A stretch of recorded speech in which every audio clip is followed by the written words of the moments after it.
We don't live in an assertive world. We can bring everything to us by our thoughts. There is no assertion. How can I balance wanting to draw everything into my life without having to go into the doing or the being of whatever it is I do? I want to go create $1 million, but I don't want to go to work for it.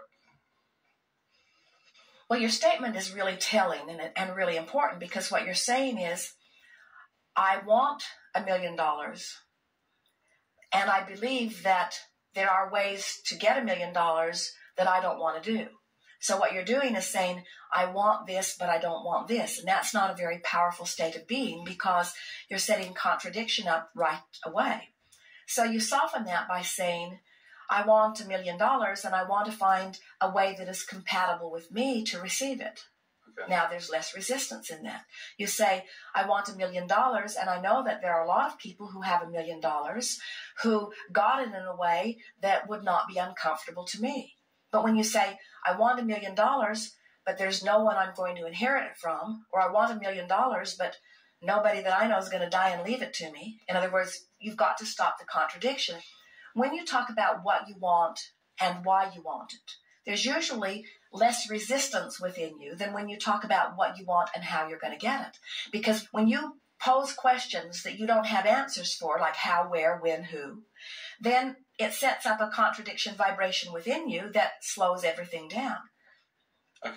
Statements such as, there must surely be many people on this planet today who have $1 million and in excess of it, who at one time were standing right where I am, just wanting it and having no idea how it was going to come. Feel how resistance-free that statement is. Words like faith and trust are so annoying on some levels, but we want to explain to you the value of them, because even though you don't know how or where or when or who, if you know what, and you've talked about why you want it, and you've practiced the thought of it until it's starting to feel very familiar to you, what begins to happen is things that couldn't happen to you now begin happening, and ideas that wouldn't even occur to you now begin to occur to you, and rendezvous with people that you don't have access to now begin to happen. And when your million and many more come to you, you will wonder where it always was. It seems like the resistance is so subtle.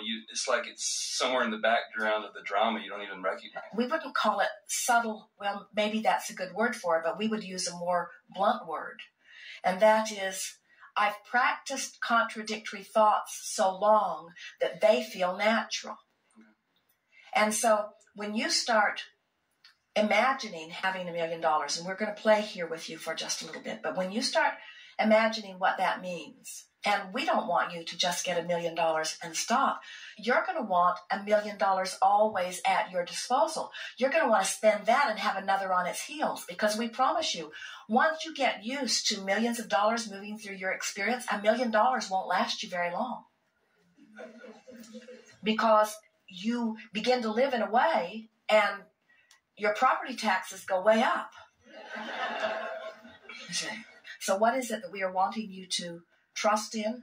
The fact that you can be or do or have anything. How is it that we want you to approach it?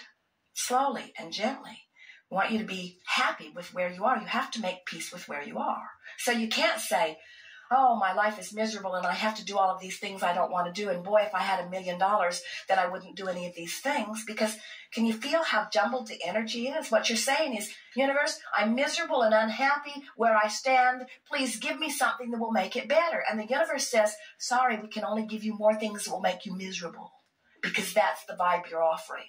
And you say, well, how do I offer something other? I want to be over there and I'm over here. And we say, well, talk about what's over there. And most people have a very difficult time talking about what's over there, because they've been talking so long and hard with such detail about what's over here that that's what's active in their vibration. And that's why we're talking about these emotional journeys. You got to talk yourself into a different vibe, and then different things will come to you. I was wondering if I was creating too big, if I was trying to make something too big, and the gap between what I wanted and where I am was too big, and that was causing some of the grief. Well, surely $1 million is not too big from where you stand. That's just not too big. It actually wasn't even $1 million. It's $150,000. The million was just something I made up. But you do have to follow the success principles that he's found. You got to talk about what you want. You got to tell it like you want it to be. You can't face reality and have reality change in any way. You've got to face the parts of reality that you love and fill in the gaps with things that you get from your imagination or from your expectation. And before you know it, you see, so here you are, and you've got a lot of good things in your life which you accentuate and talk about and appreciate and make lists of. So you make lists of positive aspects, and you get on rampages of appreciation, and you look for good wherever you see it, and you feel good as much as you can. And then you have goals that you don't know how you're going to achieve. So then you fill those in with imagination and visualization and pretending. And then as you start doing that, you'll have a dream about it that makes it feel more real. Or you'll meet somebody that's really living that way. Or you'll turn on the television and somebody will be talking just like you've been imagining. Or you'll pick up a book, or you'll hear another interview. In other words, the universe will help you to rendezvous with whatever the vibration is that you finally achieved. And little by little, you just work yourself in to where you've filled in the gaps that you're not now living with your vibration as you've used your imagination. The universe does not know the difference between someone who has $1 million and someone who just feels like they have $1 million. And when you feel like you have it, your vibration is such that law of attraction must line you up with things like that. And that's true whether you're talking about relationships, whether you're talking about building of empires, whether you're talking about attracting people to help you in your business. It doesn't matter what it is. You've got to find the vibration of it, and you've got to practice the vibration of it until the vibration of your desire supersedes the vibration of doubt. And when the vibration of your desire supersedes your vibration of doubt, bam, it happens. And then you say, where have you been? You say, I knew you were coming. I could feel you. At first, I just felt hopeful that you'd be there. But eventually, I started really trusting that you'd be there.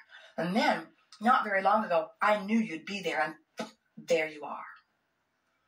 But the things you want can't come until you achieve that knowing. And that knowing doesn't come easily because you've been practicing not knowing. You're often not willing to admit how you feel because you're worried about what somebody else might say about how you feel. So you really have to get to the place where you don't talk so much to people who don't understand. And you talk to those who do understand. Or you just keep your own counsel. Jerry wrote a paper years ago that said, keep your ideas to yourself until they're fully developed, because he saw so many people that he was counseling in business who he would see become on fire with an idea. But it was a new idea to them, and they hadn't practiced it long enough that it was dominant within them. It was tentative within them. And he knew that it could go either way, and then they'd go home and they'd talk to somebody about their new idea before it was really shored up within them. And that person and their doubt and their negative commentary would activate that old vibration within this person. And then it was all over because the seed had not been allowed to germinate and get enough of a foothold that it was strong on its own. There's no reason for you to experience anything less than what you want. And if you have the ability to imagine it, this universe has the ability to give it to you. Knowing it, knowing that you want it, asking for it, is step one and step two, because you've asked and the universe is given. Now you just have to get out of the way. One more thing we want to say to you. We think that when you say you want it but you don't want to work for it, we think that's where your cross purpose is, because you don't like doing the things that you think you're going to have to do in order to get it, but you don't believe you can get it otherwise. So that's where the contradiction is. So what you're literally saying to the universe is, do this impossible thing. So what you have to do is find some way of making it not feel impossible. So do a little research. Notice how many people find that. Notice how many different ways there are for money to come. In other words, give yourself some reason to believe that it is possible for you to receive.